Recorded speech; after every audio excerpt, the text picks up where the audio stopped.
1 year ago, I fell in love with this olive green traveler's notebook. Its dark, green, earthy, calm tones called to me. Felt like I was holding a piece of the outdoors in my hand. I was somewhat enabled by a friend who I was with at a local stationery shop. And when I looked at this, I fell in love. Didn't want to spend the money on it, but I fell in love. My friend enabled me to spend the money on it, and I promised myself and you out there that I would do a 1-year review of the Patina. And a bit of a spoiler alert, it's no longer olive green.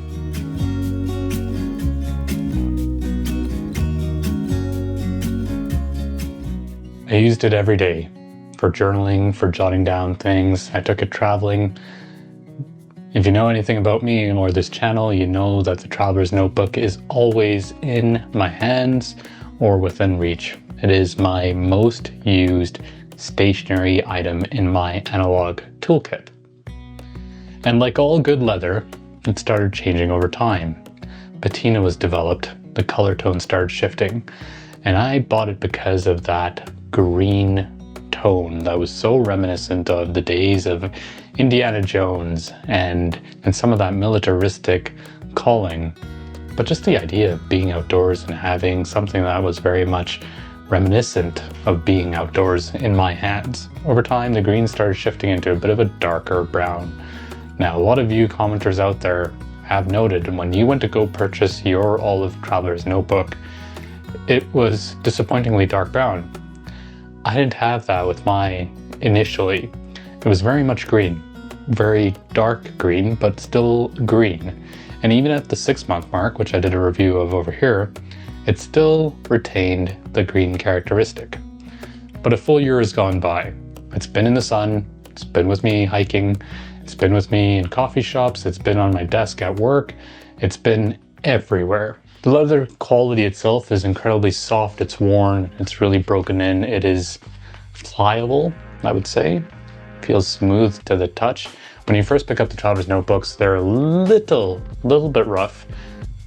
I wouldn't say little, perhaps there's just a slight texture. That's the leather right at the start. But over time, it starts developing scratches, little scuff marks, your oils in your hands and your fingers and your skin transfer onto the leather. And there's a bit of a weird symbiosis between the leather and your skin and vice versa. Sun really starts changing the color as well. And just frequent use. Frequent rough wear and tear, or not rough wear and tear, just wear and tear in general. You know, I was drawn to the olive because it felt like a bit of a quiet rebellion. Typically in leather goods, well, historically, I shouldn't say typically anymore, because leather comes in so many different colors now in terms of what you can dye it with. But I was really looking for that nostalgic feel. I have a camel colored Traveler's Notebook. It's a lighter tan color. And then there's a really rich dark brown Traveler's Notebook.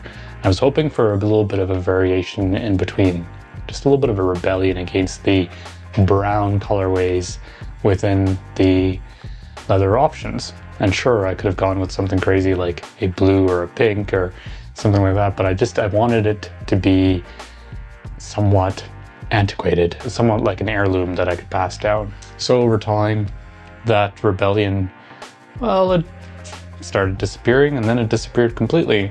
And now I'm left with a dark brown Traveler's Notebook. And underneath the scuff marks, you can see that there is still that hint of yellow and green tones, but the green truly has disappeared from this. If you were to ask me if I were to do it again, knowing what I know now and knowing what you've experienced out there, I'm not so sure. Maybe not. I was really drawn to the olive green, as I said right at the start, and here I am a year later contemplating whether it was really worth it.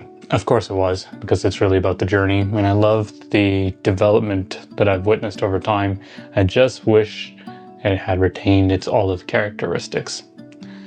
So for those of you out there who have the Olive Traveler's Notebook and were disappointed to see it be dark brown upon picking it up, like I said, I didn't experience that at first, but a year later, I have to say I'm in the same rank as you. So this is my 1-year Patina review of the Olive Traveler's Notebook. By the way, this is all from the Travelers Company, just an FYI, because I keep forgetting to say that. It's less olive, lots of history though, still mine. If you like this video, please consider clicking on the like, subscribe buttons below. And if you like the content on this channel, please consider clicking on the Buy Me a Coffee link in the description below. That helps to support just producing good content, upgrading my gear, and it goes a long way to just fueling my caffeine addiction. Thank you so much for watching. I hope this was helpful. I hope it was helpful in your considerations of the initial impressions of the Traveler's Notebook Olive, the 6-month mark and a 1-year mark. I'll put the links to the other 2 videos in the description below for your perusal. Take care, have a wonderful day, and bye for now.